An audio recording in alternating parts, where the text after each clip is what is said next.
like to introduce Shawna. Shawna's TCC from Broome County, and her and Rich are basically your hosts today.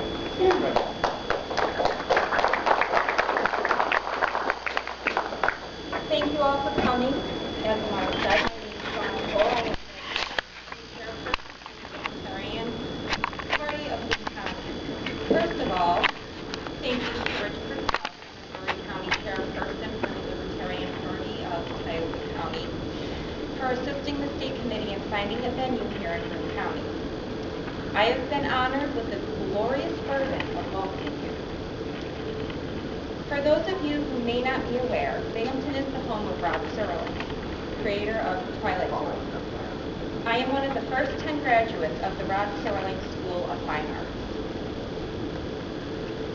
Mr. Serling's writing had a profound impact on my political views as a young adult. I would like to welcome you with the opening monologue from my favorite Twilight Zone episode, The Obsolete Man.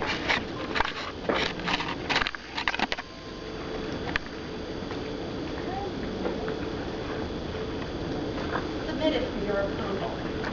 You walk into this room at your own risk because it leads to a future. Not a future that will be, but one that might be. This is not a new world. It is simply an extension of what began in the old one. It has patterned itself after every dictator who has planted the ripping imprint on the pages of history since the beginning of time. It has its refinements, its technological advances, and a more sophisticated approach to the destruction of human freedom.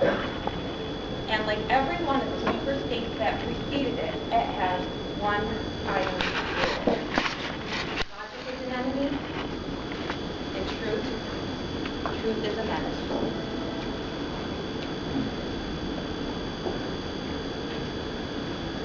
Libertarians understand, as that any state, institution, or ideology that fails to recognize the worth, dignity, and rights of man, that state is obsolete. A case to be filed under M for mankind in the Twilight Zone. It is with great honor that I welcome you to Binghamton, New York, or as we Binghamtonians call it, the Big Zone. Hey, I'd like to introduce Jim Rosenbeck, Vice Chair and Chairman of Chapter Development Committee. A little bit of a bad Binghamton story I'm going to share with you before I go on to bore you with some libertarian talk here. But most probably a month, 6 weeks ago, maybe 8 weeks ago, my wife and I were here. We were petitioning for Rich Pertel. This is what you get for being a guy, right? So we're petitioning for Rich at Speedy Fest. My wife, Debbie, my wonderful wife, Debbie, sitting over here. She tolerates me.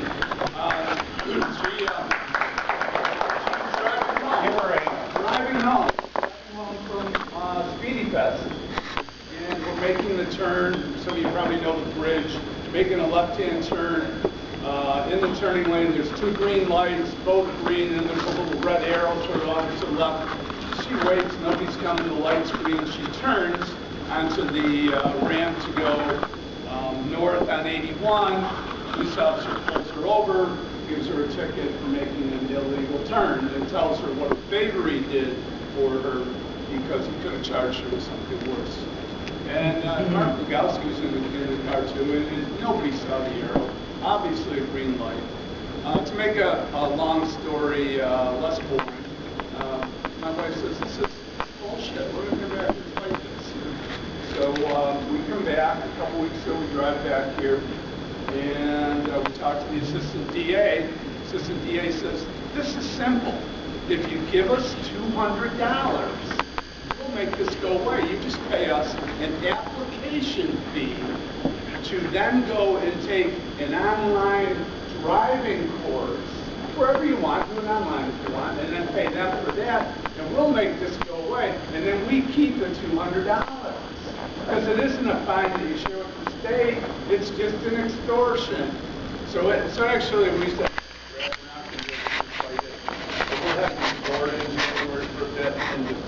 date was going to be in January.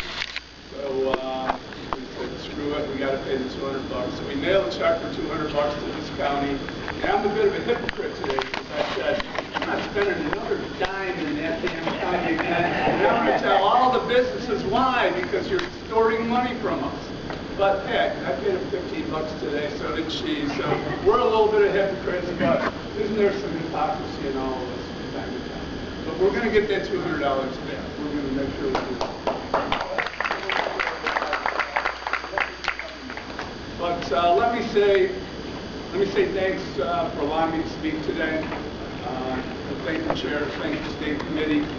And when we walked in here today, we all received a copy of the LPNY bylaws. And Article 1, Principles and Objectives from the bylaws says, the Libertarian Party of New York is a political organization which has as its primary objective the extension of individual freedom to its furthest limits. And that sounds great, but I don't know how we're doing. How would we know? And more importantly than the answer to those two questions is where are we going? In order to figure out where we're going, I think we need to take a look back at some things that have happened over the last couple of years. One thing that happened last year at this time is we had a state meeting in Utica. And there were some contentious issues that were discussed at that meeting in Utica, including requirement to make all state committee members enroll as libertarians. We decided to change the historic location of the presidential year convention to, I believe it was Albany, and then a month later we went back and 2/3 majority of the committee in the December meeting changed that. So what really happened there in that meeting last year? I think what happened is that we sowed some seeds of distrust and mistrust between people who felt like maybe some things got shoved down their throats. I learned a lot from that. And one of the things that I learned was that you just don't try to force people to do things. And you have to find some consensus. We had an ugly moment in April at our state convention where because of the distrust that we had sown, there was definitely, and people that were there know what I'm talking about, there was some mistrust between downstate, upstate, even some upstate and upstate people. It doesn't matter. But we really weren't together. We didn't have a common goal. So what happened is that we almost ate our young. We had people that needed to be seated as delegates, and there was a trust between us that these people were true libertarians that cared about the party. And that was a bad thing. And I felt bad that I had taken part in maybe creating some of that distrust. So going forward, after that convention, I tried to put some effort in, I think a lot of people here did, to try to be more transparent and work together. So, where am I on my notes here? So as we look at this going forward, and we look at, okay, we've had some distrust, we had some mistrust, but we've got an opportunity from that time. There's always a positive to take away from it. And I think the positive that I want to take away from it is that we need to find a consensus. Half of us, we're not majoritarians, we're libertarians.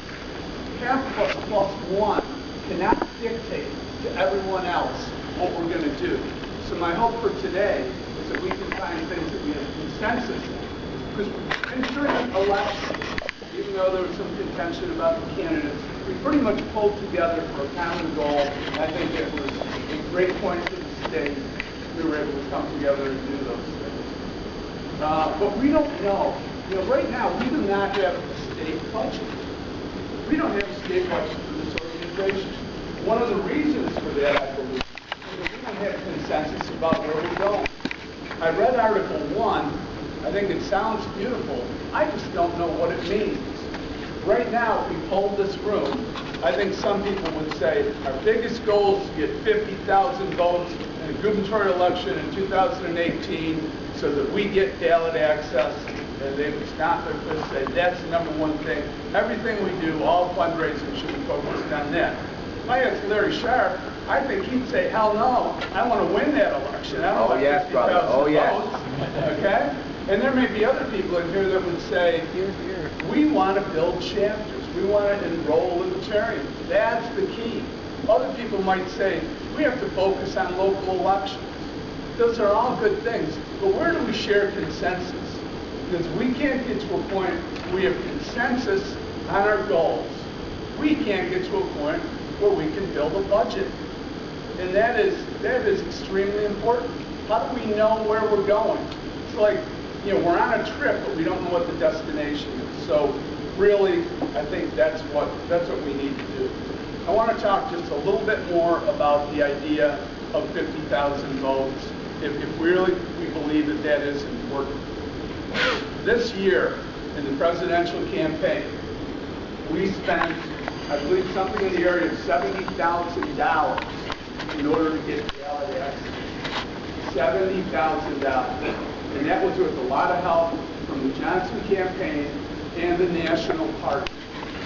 We're not getting that in 2018. It's not happening. I think Mark Axon suggested, and he has the most experience with this, that we might get $20,000. So I ask you, rhetorically, how many more years can we go on focusing on that next gubernatorial election, that next presidential election, when it costs $80,000, $90,000, $100,000, and that's what's going to happen. So if this group decides, and I'm not going to tell this group what our goal should be, but if this group decides that being an official party in New York State and reaching ballot access is important, I will suggest to you that 2018 may well be our last opportunity to do that. Because if we do not make it in 2018, we are going to get priced out of the Republican and Democrats' game. So whatever this group decides, and the state committee and membership at large, I'm fine with that and I'll work towards that. But I caution you that if ballot access and becoming a party is a priority, then we better understand that time is running out to do that. We're not going to have an opportunity maybe in 2020 or 2022, 2024. We can't get people like Rich Purcell, great libertarians, on the ballot now because the rules are so draconian that we can't even possibly petition in these rural areas. So I ask you to consider what I've said. I ask everybody here to work together and find common ground today. Let's forget our petty differences and work towards some common goals. Thank you.